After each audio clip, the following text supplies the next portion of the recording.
Hello students, this is Ms. Dalton and this video is going to be over the properties of exponents. A couple of vocabulary words that you need to remember for the properties of exponents is when you see a number being raised to a power or a variable being raised to the power, this part down here, this is called the base. And then this number that's written as a superscript, that is your exponent. Okay, so a couple of properties. First of all, the product property. What the product property states is that when you multiply bases that are the same, you will add the exponents. Okay, so I've got lots of examples here. I'm going to go over a couple, and then whatever I don't go over in this video will be some extra practice for you, and you can check your answers as we go. Okay, so let's look at part A. So if you notice, we've got x to the second times x to the fourth. Well, these bases are the same, and so therefore we're going to add the exponents. So you would have x to the 2 plus 4, which is just x to the 6th. And that would be it in simplified form. Now, when we look at this next one, we have a squared b to the third c times a b to the fifth. So we want to just look at our a's for a second. So we've got a to the second times a. Now remember, this a is to a power of 1. And so we would add those, and that would be a to the third. And now let's look at our b's. So we've got b to the third and b to the fifth. And so you would add those exponents. And so that would be b to the 8th. Okay, and then we don't have a c, another c, so you would just put c right beside it, and that would be your simplified expression. All right, let's look at the next one. Now, when you have numbers, so we have 3 r to the second s to the fifth times 4 r s squared, these numbers are going to multiply just like normal. It's only the exponents that you would start adding. And so 3 times 4 is 12. Then we have the r's. And so that's r squared times r to the first, which would be r to the third. And then we have our s's. S to the fifth, s squared, which would be s to the 7th after I add them. And so this would be your simplified expression. Okay, let's look at part D. Now here we're having to work backwards. Well, the bases are the same. So we have 7 as our base. And so you would have to add those exponents. So you'd have 7 to the 5 plus a equal to 7 to the 15th. So that means that 5 plus a has to equal 15. And so what would a have to be? A would have to be 10. Okay, the next property that we're going to talk about is the quotient property. The quotient property talks about when you're dividing. So when you divide bases that are the same, you subtract the exponents. So if I have a to the m divided by a to the n, that's going to be a to the m minus n. Okay, so let's look at a couple of examples. So here we have an x to the 6th divided by x squared. Well, notice that our x's, the bases, are the same. And so you would just need to subtract those exponents. So x to the 6 minus 2 would be x to the 4th, and that would be simplified. So when it's one variable, it's super easy. Now, when we've got them all combined like this, what I tend to do is I look for where I have more, because again, we're subtracting, And so we're going to look to see where we have more, and that's where you're going to put that answer.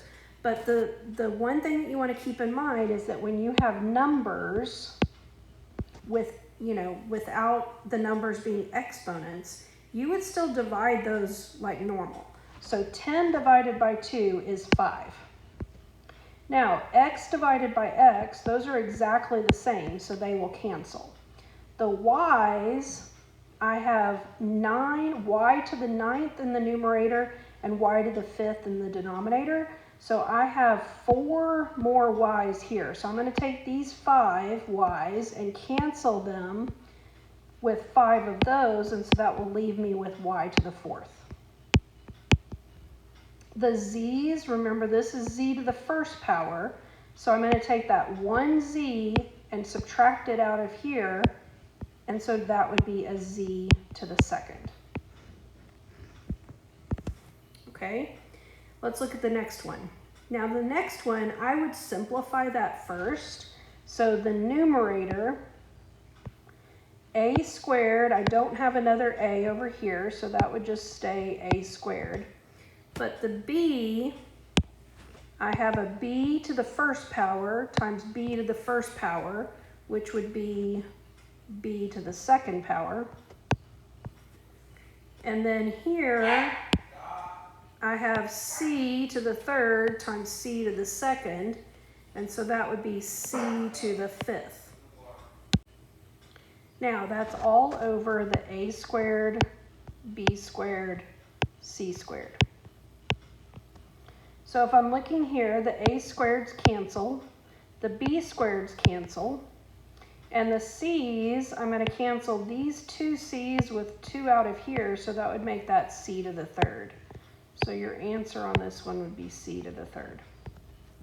Okay, here, we are going to subtract those because they have the same base, so you'd have 4 to the 7 minus x, and that has to equal 4 squared. Well, that means that 7 minus x has to equal 2. And so what would that x have to be in order to make that equal to 2? Well, if x was a 5, that would be 7 minus 5, which equals 2. And so x must equal 5. Okay, the next exponential property is the power property. It says when you raise a power to a power, you are going to multiply the exponent. So if you have a to the m to the n, these numbers right here are going to get multiplied. Okay, so if we have x to the 3rd to the 2nd, I'm going to multiply these, so that would be x to the 6th. R to the 6th to the 1/2, you're going to multiply these, so that would be r to the 3rd. Here, I would have to multiply, so that would be 2 to the 4t equals 2 to the 12th. That means that 4 times t has to equal 12. If I divide both sides by 4, then you'll see that t is equal to 3. Okay, the next property is the product to a power property. When you raise a product to a power, you are going to need to distribute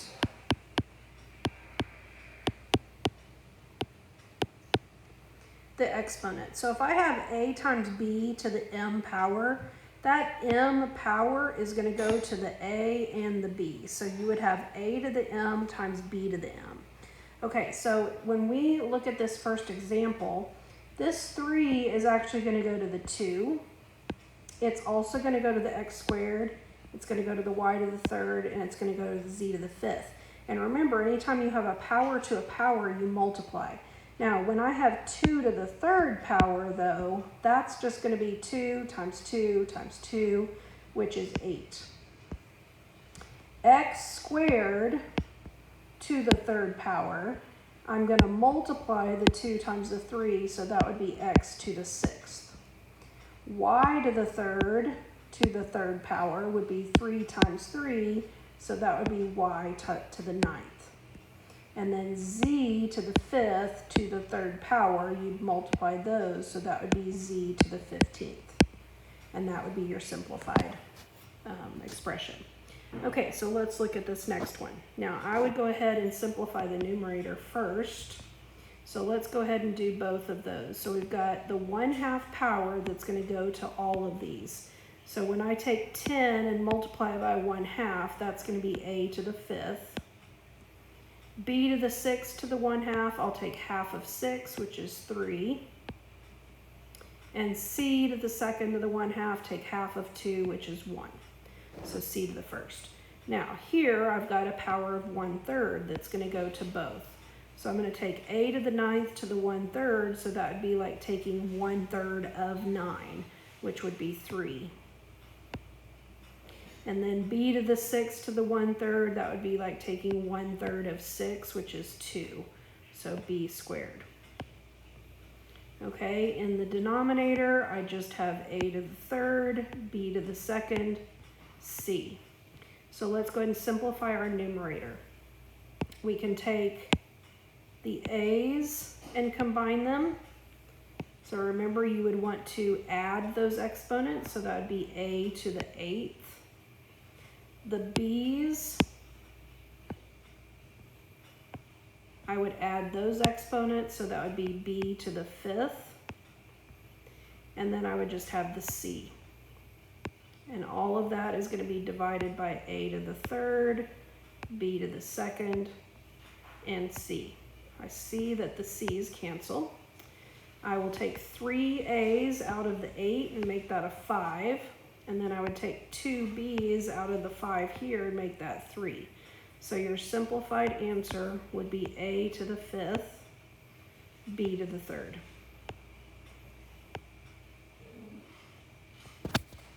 Okay, I want you to try this next one on your own, and once we're done with part D, you can pause it and you can check your answer in just a minute. But let's go ahead and do part D.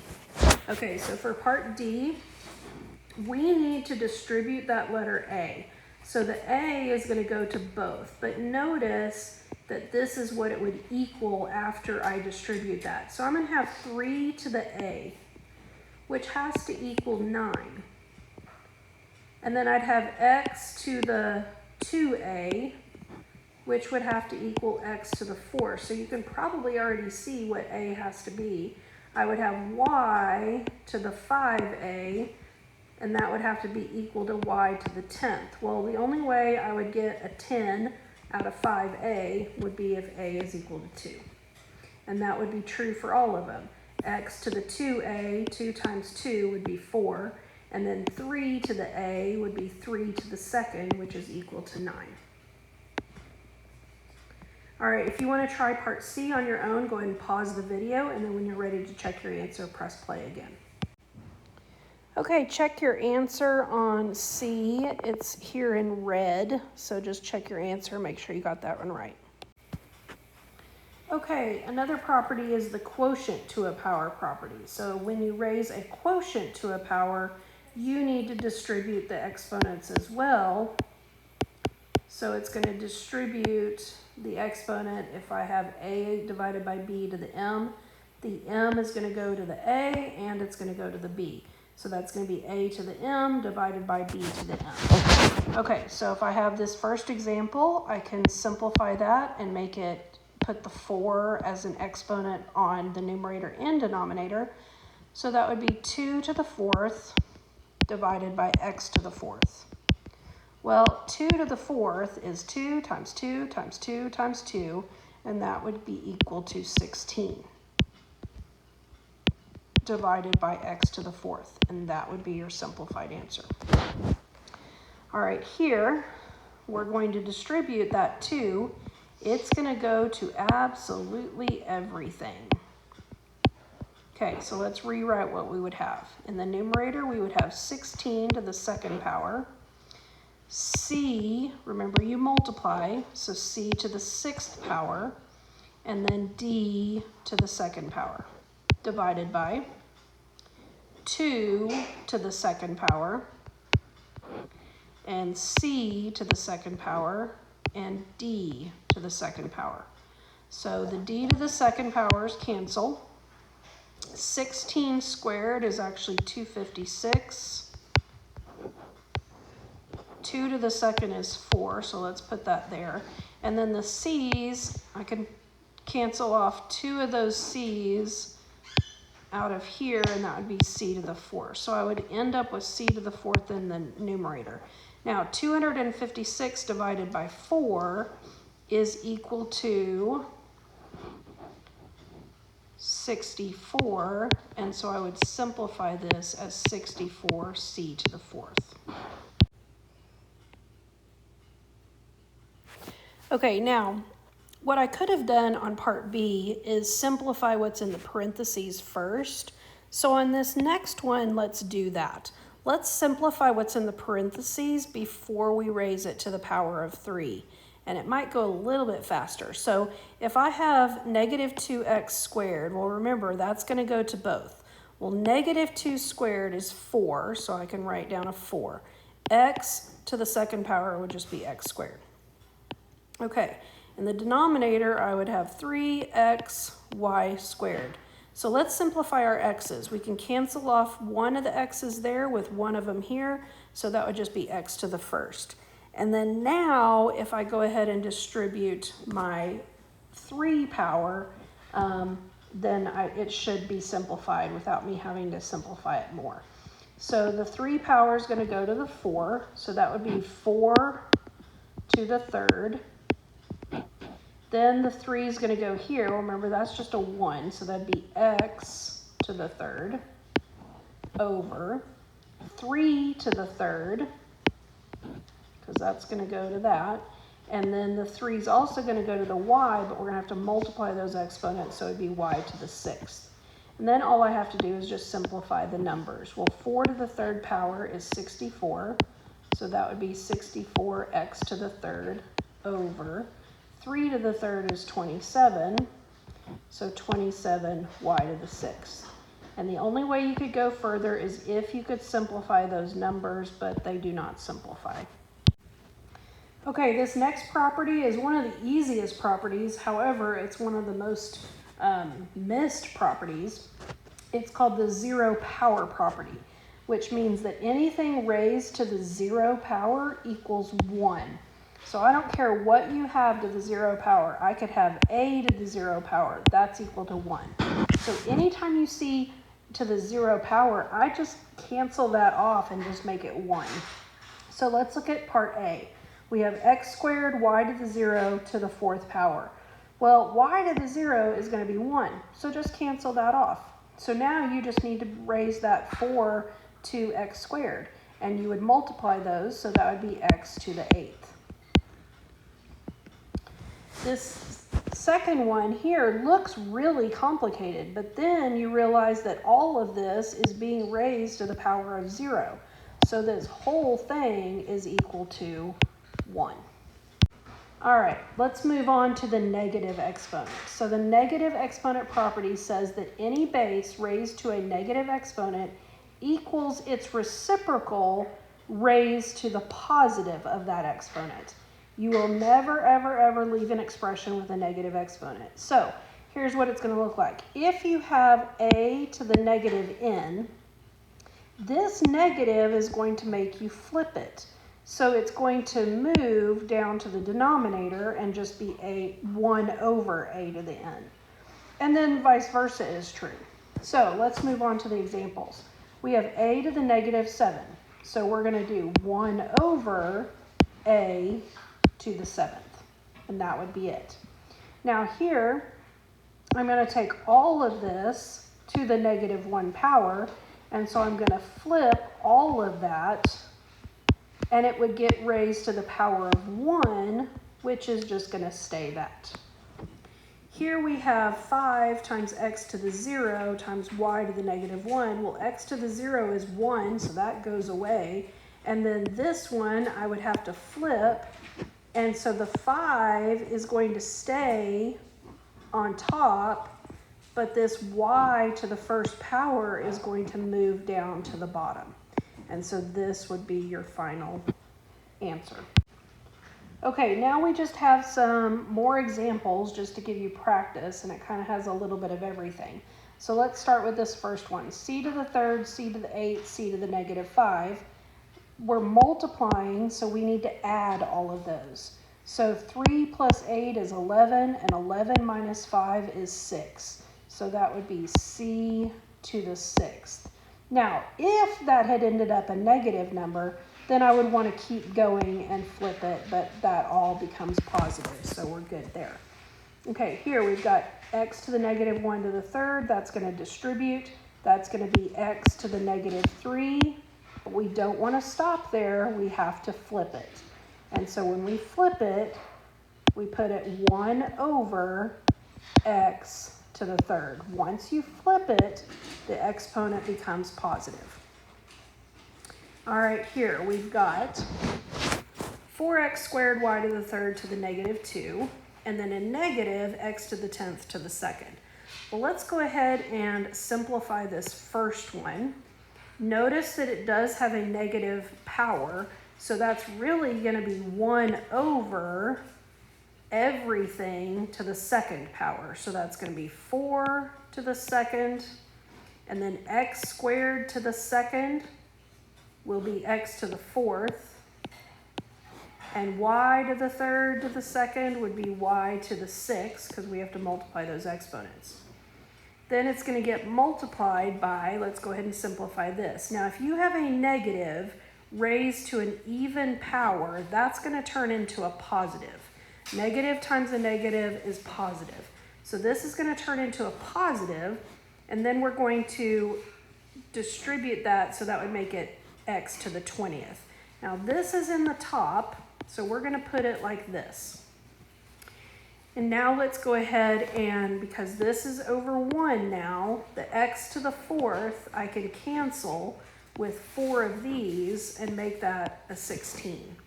So now in the numerator you have x to the 16th divided by 4 squared is 16, and then you have the y to the 6th. And so this would be the most simplified expression. All right, last group. So here, something I would do maybe first is simplify what's in the numerator, or I'm sorry, what's in the parentheses. So 5 goes into 25 5 times. The r to the -1 is going to flip down to the bottom. So you're going to have, in parentheses, you're going to have 5 over that r to the first power, since it had to flip. And now we're going to raise it to the second power. So 5 squared is 25, and then it would be r squared. So it would just be 25 divided by r squared. Okay, let's look at the next one. So let's simplify what's in our parentheses. Now notice that this power of 0, everything in here is being raised to the power of 0. So that's going to cancel and make that a 1. Then we have this. Now the -3 is going to stay in the denominator. But do you see how this has a negative exponent? Well, it's in the denominator already, and I have to flip it. So that means it's going to come up to the top. So let's write down what we're going to have. So let's start with the -3. The -3 stays in the denominator. The x to the -1 is going to come to the top and become x to the first power. Y squared is going to stay in the denominator here. And then all of that is going to get raised to the power of 3. So you're going to have x to the third power divided by, if I take a -3 and raise it to the third power, a negative times a negative would be positive, and then times another negative would stay negative. So that's going to actually give you -27. If you don't agree, type this in on your calculator, -3 to the third power, and you'll see that that does equal -27. And then I've got to distribute the y to the third, y to the second to the third power. Those would multiply, so that would give you y to the 6th. So this would be your simplified expression. All right, let's look at this next one. I want you to do this one on your own, and then check your answer once you're done. All right, check your answer. This one was supposed to be kind of funny. You should have gotten 2 frogs for your answer. So hopefully that did a good job of explaining your properties of exponents. Please make sure that you practice this. We've gone over it before, but you will need to practice it over and over.